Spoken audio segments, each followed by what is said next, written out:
petit peu moi-même, mais je pense que ça va être un peu difficile. Juste quelques mots pour vous dire que, effectivement, la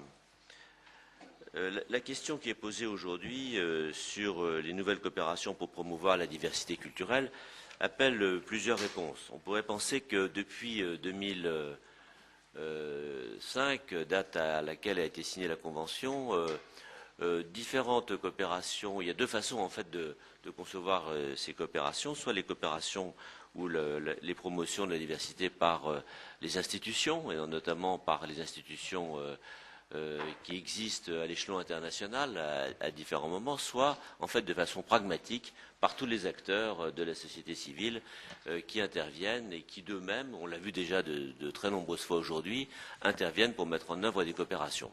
C'est ceux qui vont vous parler, vous faire part de leur expérience dans quelques instants. Un mot pour vous dire la déception qu'on peut avoir, en tout cas que je ressens personnellement, sur le fait que sur le plan institutionnel et politique, finalement, il n'y a pas eu tant que ça de preuves de cette mise en œuvre institutionnelle de la diversité culturelle. 2001, 2005 ont été dates importantes, en particulier grâce à l'UNESCO, bien sûr. Depuis cette date, si on prend les grands chantiers internationaux, que ce soit ce qui se passe en ce moment dans la négociation transatlantique, où on voit que l'exception culturelle qui a tant enflammé les passions dans les années 90 et 2000 est aujourd'hui bien à la peine dans une négociation opaque et dont on ne sait rien en dehors de ce qu'on veut bien nous dire, c'est-à-dire pas grand-chose, et que finalement la dimension commerciale l'emporte sur toute autre considération. Mais comme on ne sait rien, je n'irai pas plus loin. Ici et là. Alors heureusement, il y a tous les autres, et tous ceux qui sont en particulier représentés ici, autour de cette table, et qui agissent, et tous ceux qu'on a vus aujourd'hui, qui agissent très concrètement, et je pense que sur ce plan-là, il y a énormément d'expériences qui sont menées, soit à travers les fondations, soit à travers les institutions, les instituts, ou par un certain nombre d'acteurs. Et puis je reconnais, comme tout à l'heure vous l'avez dit, que la création d'un espace, malgré tout, dans lequel il y a une grande liberté d'action, donne beaucoup de liberté et de capacité d'action pour tous ceux, privés, individuels ou autres, qui ont des idées, veulent les mettre en œuvre et finalement y parviennent. Et cela, évidemment, il faut les encourager, les féliciter et leur donner les moyens de travailler. C'est à mon avis l'un des enjeux important de la construction européenne, notamment, mais pas seulement, parce que je pense qu'on pourrait étendre à bien d'autres régions du monde les considérations que je fais sur la question européenne, mais comme c'est celle que je connais le mieux, je me permets de livrer cette réflexion. Voilà. Fondation d'entreprise comme la nôtre. Alors, ce qui me semble important, c'est de situer ce qu'est un mécénat culturel pour une fondation d'entreprise. Vous savez, on n'a qu'à ouvrir les journaux, regarder autour de nous, qu'on attend énormément des entreprises sur le plan de la participation à l'effort de solidarité. Ce mécénat de solidarité qui, donc la lutte contre la pauvreté, l'accueil des migrants, l'éducation de base, est évidemment fondamentale. Mais la beauté du mécénat culturel et sa spécificité, c'est que il permet d'élargir le dialogue qu'on a avec les communautés et avec les personnes et avec les institutions, de ne pas l'enfermer simplement dans ce qui fait souffrir ou dans ce qui manque, mais de l'ouvrir à la beauté, de l'ouvrir à ce qui donne un sens à la vie, de l'ouvrir à l'identité, à l'histoire, à la compréhension les uns des autres. Et donc c'est pour cela que nous avons développé et que nous maintenons, contre vents et marées, un mécénat culturel important.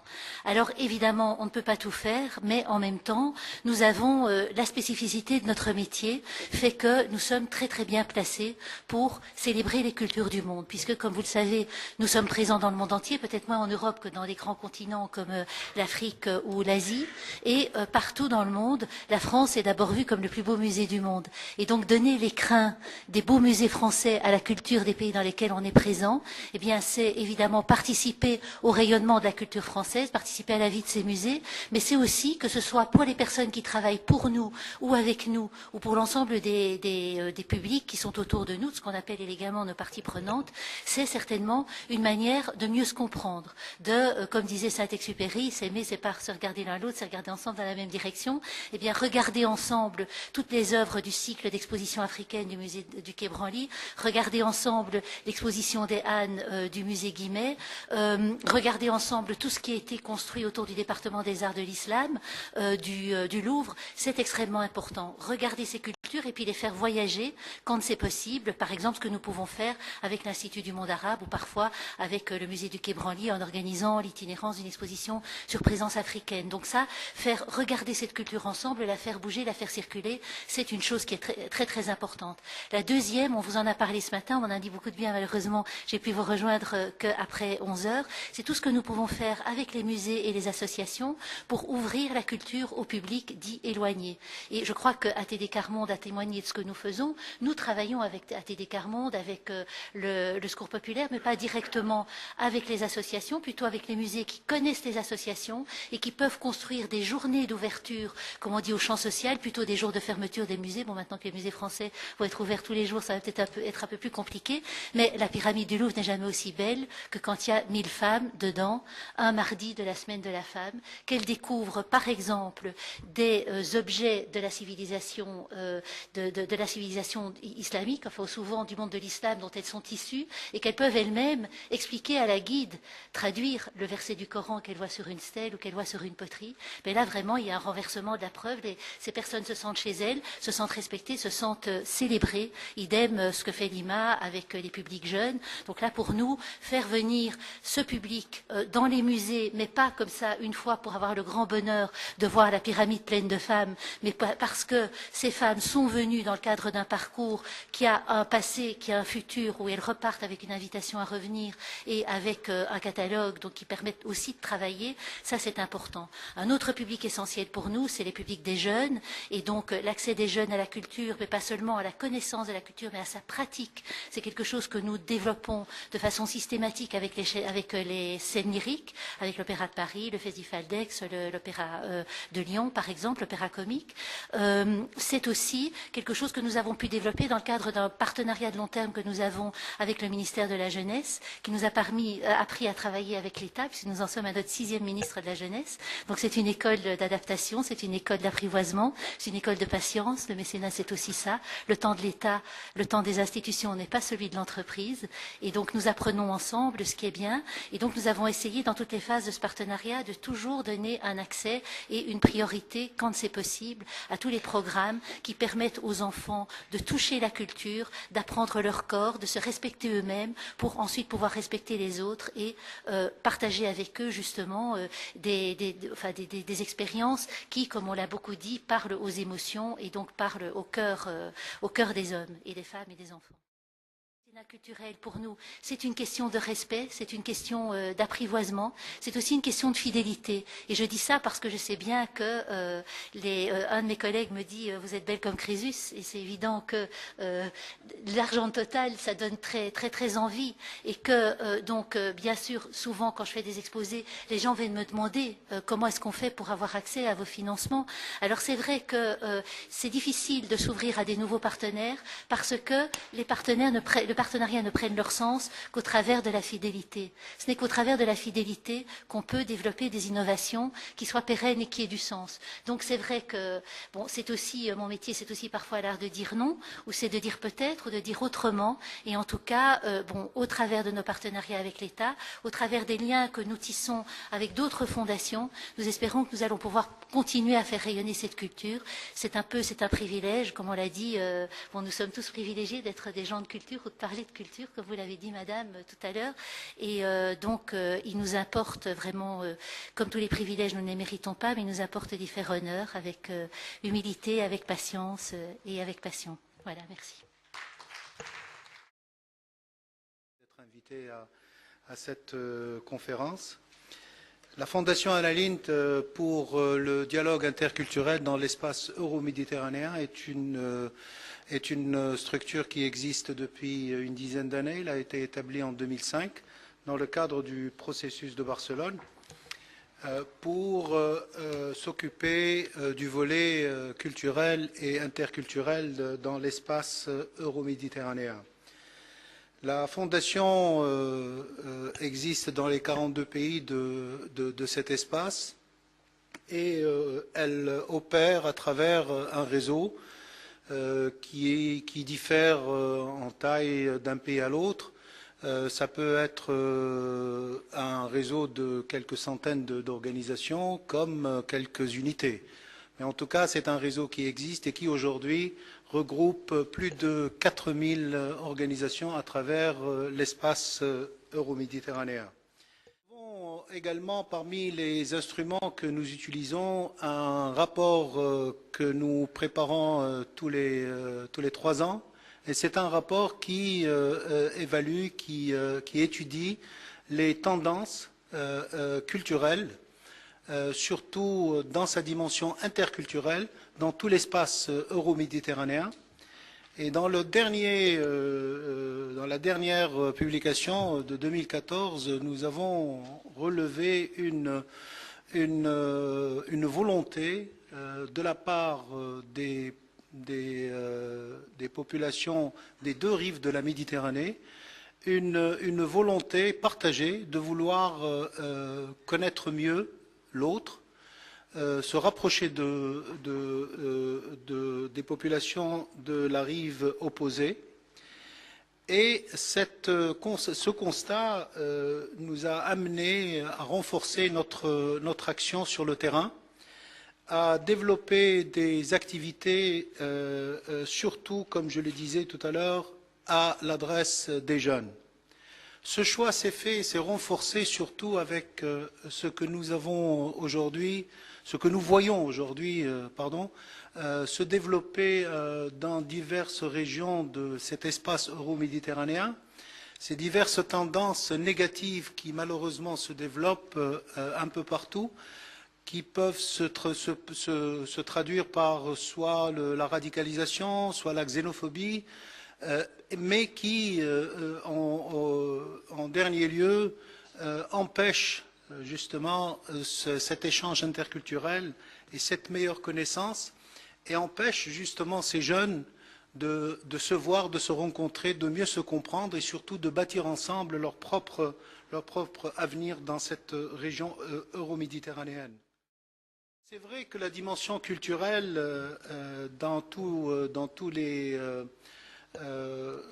les approches budgétaires, c'est celle qui est la moins bien lotie, et c'est malheureux parce que dans un contexte comme celui que nous vivons aujourd'hui, avec toutes ces tendances négatives qui se développent, notre dernier rempart, notre dernière carte, si je peux utiliser le terme, face à ces tendances négatives qui se développent, c'est la culture. C'est la culture parce que c'est la culture qui nous identifie, c'est la culture qui nous donne notre identité, c'est la culture qui nous protège, mais c'est la culture également qui nous ouvre les portes de la compréhension, les portes de la tolérance et les portes du vivre ensemble. Si la politique actuellement qui a été mise en place depuis une dizaine d'années a montré ses faiblesses dans le cadre de la lutte contre ces phénomènes de la radicalisation et autres, c'est parce que cette politique n'avait pas de dimension, n'avait pas de colonne vertébrale culturelle.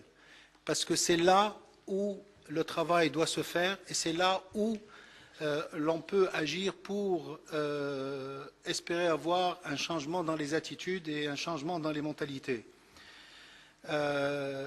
Évidemment, comme je le disais tout à l'heure, dans des programmes comme ce programme de Young Arab Voices, c'est l'expression culturelle par les acteurs eux-mêmes qui en fait sa grande réussite. Une vocation d'être aussi un institut latino-américain. Nous sommes la maison des Espagnols à Paris, ou en France aussi à Bordeaux, à Lyon et à Toulouse, qui sont des villes, surtout Toulouse et Bordeaux, de grande tradition hispanique. L'Institut Cervantes de Bordeaux se trouve dans la maison où est mort Goya, peintre en exil, au début du XIXe siècle. Maintenant, en ce moment, nous travaillons beaucoup en réseau, d'abord avec ce côté espagnol et latino-américain à Paris. Qu'est-ce que cela veut dire? Cela veut dire que nous travaillons avec les départements hispaniques des universités, nous travaillons avec les lycées où on enseigne la langue espagnole, nous travaillons avec les ambassades latino-américaines et leurs services culturels, nous travaillons avec l'Institut de culture du Mexique. Avec le Mexique vient de se créer un département, une délégation à Paris de l'UNAM, la grande université de Mexico, et nous allons commencer à partir de janvier des cours avec un professeur de cette université, délégué à Paris, qui va enseigner l'espagnol du Mexique, donc une variante de l'espagnol, les transformations de cette langue outre-Atlantique, et qui va aussi expliquer la culture mexicaine. Nous avons bien entendu des rapports fraternels avec la Maison de l'Amérique latine, qui est une institution française qui depuis très longtemps travaille dans la perspective du dialogue avec l'Amérique latine. Et nous travaillons bien entendu dans le cadre européen avec EUNIC, dont je viens d'assumer la coordination à Paris, et nous travaillons dans le cadre de FICEP, qui rassemble une cinquantaine d'instituts culturels étrangers à Paris. Le premier projet, c'est un projet qui s'appelle les routes Cervantes. C'est un projet qui se passe online. Sur notre page web, nous avons créé un site dédié à des routes dans Paris qui permettent de connaître quel a été le Paris de certains Espagnols ou de certains Latino-Américains. C'est un projet qui a toujours été très bien contemplé par la mairie de Paris, la maire de Paris, quand elle n'était pas encore maire, mais je me souviens d'une interview dans le quotidien madrilène El País, où elle avait présenté cela comme quelque chose d'exemplaire et à imiter, donc c'était vraiment très bien. Et cette page web qui ensuite se fait physiquement, c'est-à-dire nous avons présenté cette semaine à l'ambassade du Chili la route Pablo Neruda, le grand poète chilien Neruda, qui a été ambassadeur à Paris de son pays et qui a été prix Nobel quand il était ambassadeur précisément. L'ambassadeur du Chili nous a ouvert sa résidence pour faire cette présentation. Et ce dimanche prochain va se réaliser physiquement pour la première fois cette route, et l'ambassadeur va de nouveau ouvrir l'ambassade pour ses visiteurs de la route.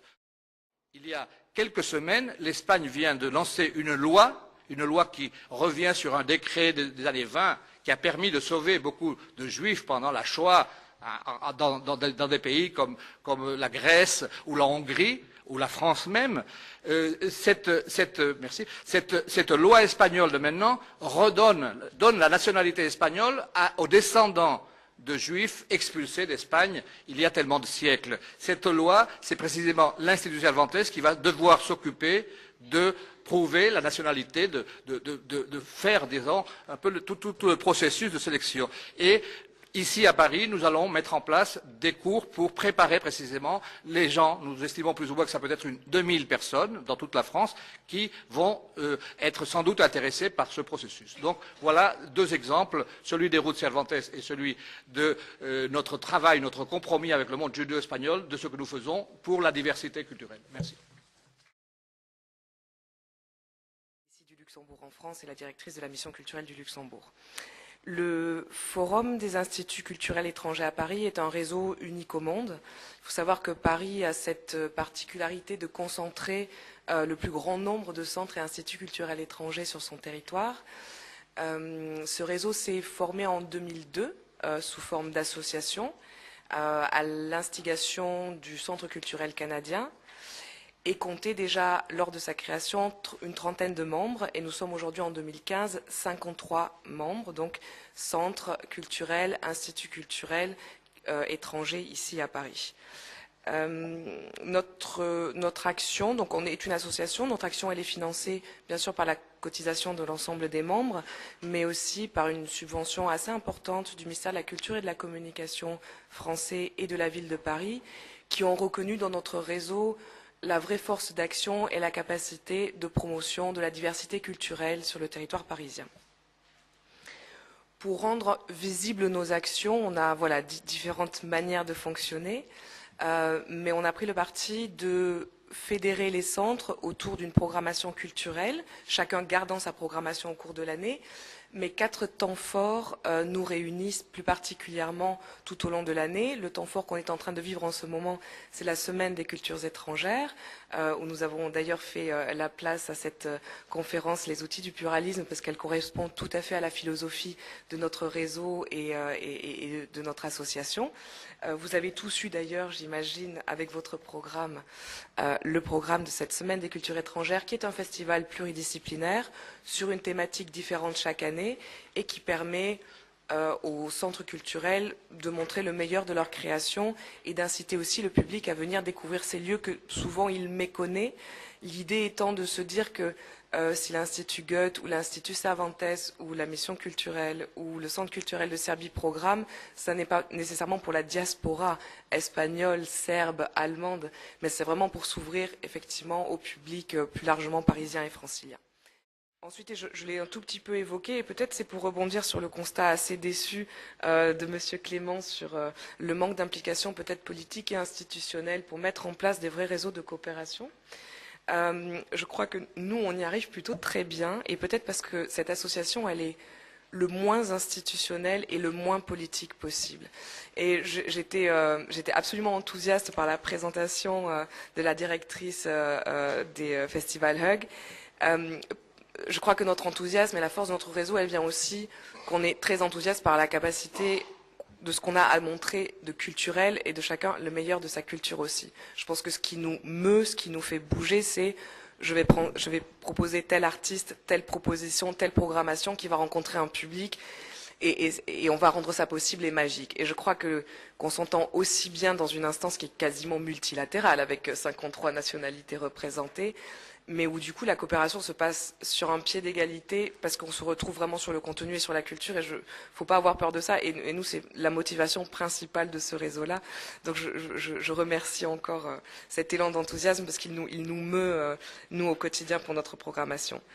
Je crois aussi que notre réseau, il est vraiment révélateur des échanges et des coopérations culturelles qui existent de toute manière à travers les différents pays, via les coproductions, via la mobilité des artistes, que ce soit dans des festivals, les coproductions de théâtre, de cinéma, et on arrive à travailler avec différents centres culturels parce qu'on se retrouve sur des projets qui vont allier le Centre culturel canadien et la Mission culturelle du Luxembourg, mais autour d'une coproduction, d'une exposition d'une artiste montréalaise. Voilà. On va se retrouver aussi, le Centre culturel bulgare et le Centre Wallonie-Bruxelles, autour d'un documentaire bulgare, mais qui va être programmé pendant la quinzaine du cinéma francophone. Donc je crois qu'on est vraiment très représentatif aussi de cette réalité de coproduction et de mobilité des artistes qui existent par ailleurs dans le monde et qu'on arrive à rendre tangible à Paris dans notre programmation. Du pluralisme culturel. Pour ceux qui ne sont pas très familiers de la francophonie, juste rappeler que c'est une organisation internationale, et vous l'avez dit, M. Clément, qui regroupe 80 États et gouvernements membres repartis sur l'ensemble des 5 continents. En francophonie, le soleil ne se couche jamais, puisque nous sommes sur l'Afrique, l'Amérique, l'Asie, l'Océanie, l'Europe et j'en passe.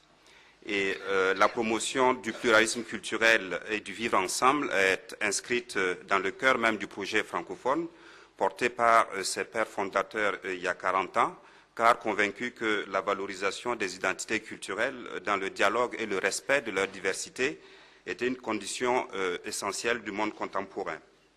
Et c'est donc dans cet esprit que depuis une quarantaine d'années, nous agissons pour à la fois préserver, développer et faire connaître et circuler les expressions culturelles des pays francophones. Et il me plaît de rappeler ici qu'il y a une dizaine d'années, notre organisation donc, a joué un rôle moteur dans la mobilisation de ses États membres, des intellectuels, des artistes et de la société civile pour l'adoption et la ratification de la Convention de l'UNESCO sur la protection et la promotion de la diversité des expressions culturelles. Et à ce jour, plus de 90% de nos États membres et observateurs ont ratifié cette convention. En ce qui concerne notre action, elle concerne principalement 3 catégories de publics, à savoir les États et les gouvernements membres, les artistes et les opérateurs culturels de l'espace francophone, mais également les populations francophones pour un accès à une offre culturelle diversifiée. Nous disposons à cet effet de plusieurs instruments. dont l'appui au gouvernement et aux collectivités locales pour la prise en compte des principes de diversité culturelle dans leur politique publique. Également le soutien à la créativité, à savoir aux productions culturelles et à la mobilité des artistes. Et également des partenariats avec des organismes et des manifestations qui favorisent l'accès des populations à la diversité de la production culturelle francophone et au dialogue des cultures. Nos interventions ambitionnent de contribuer à répondre à certains des enjeux et défis que pose la promotion de la diversité culturelle dans le monde et au renforcement des dialogues des cultures. Pour nous, cette promotion ne peut être assurée quand une partie des pays du monde ne sont pas en capacité de produire et de diffuser leurs propres expressions culturelles et partant d'entrer en interaction avec le reste du monde. Nous avons la conviction qu'il ne peut y avoir de diversité culturelle si chaque peuple n'est pas en capacité de produire et de diffuser ce que le génie créateur de ces artistes peut offrir de meilleur, à la fois comme miroir, mais aussi comme regard critique sur les réalités et les aspirations de leurs concitoyens, et bien au-delà de jeter également des ponts et d'entrer en interaction et en dialogue avec les autres cultures. Le Fonds international pour la diversité culturelle devrait pouvoir compter à un niveau conséquent de contribution qui lui permette enfin de répondre aux nombreux espoirs qu'il a pu susciter au moment de l'adoption de la Convention. Par ailleurs, la francophonie est également très attentive aux défis que posent les technologies numériques à la diversité des expressions culturelles, aux opportunités qu'elles offrent à la production et à la diffusion, mais également aux menaces qu'elles peuvent représenter pour la création et le pluralisme culturel si des règles appropriées ne sont pas envisagées. Ce chantier qui se situe aux interactions entre des questions notamment de commerce, de télécommunications et du droit de propriété intellectuelle s'annonce complexe, mais pas impossible. Et comme sur le chantier de la Convention, la francophonie est disposée, aux côtés de ses États membres et des autres organismes de la coopération internationale, à apporter sa contribution. Je vous remercie de votre attention.